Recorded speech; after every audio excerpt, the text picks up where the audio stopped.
সড়ক সুরক্ষা কমিটি নিয়ে এক সভা অনুষ্ঠিত হয় রাজ্য অতিথিশালাতে।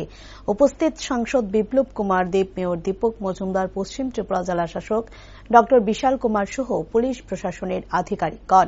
সাংবাদিকদের মুখোমুখি হয়ে সাংসদ বিপ্লব কুমার দেব বলেন, ট্রাফিক নিয়ম নীতি ও যান চলাচলের মধ্যে আরও কি কি পরিবর্তন আনা যায় বা পুরাতন ব্যবস্থাপনার মধ্যে খামতি কি রয়েছে সেই সমস্ত বিষয়ের উপর এই দিনের এই সভার আয়োজন করা হয়। এই আলোচনার মধ্য থেকে যে সিদ্ধান্ত গ্রহণ করা হবে তা আগামী দিন কার্যকর করার ব্যবস্থা নেওয়া হবে।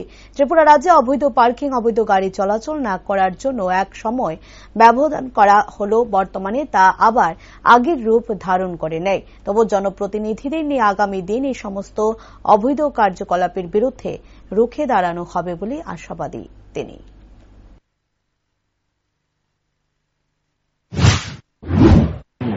কনফারেন্স সেটা ডিস্ট্রিক্ট রোড সেফটি কে নিয়ে মিটিং হচ্ছে জেলা স্তরের। সেখানে বিশেষ করে ট্রাফিক রুলস, রাস্তাঘাট, তারপর যান চলাচল,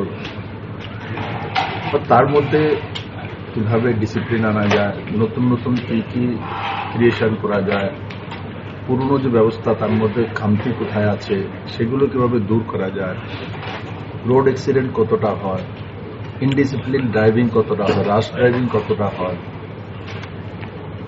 ইলিগাল ড্রাইভিং কতটা হয়, এই বিষয়ে বিস্তারিত আলোচনা এখানে হবে।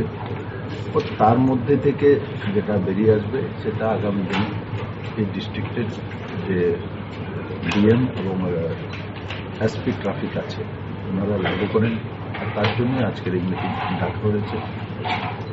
ত্রিপুরাতে যে রোড সেফটির ব্যবস্থা, আমি তো মুখ্যমন্ত্রী ছিলাম, অনেক চেষ্টা করেছি।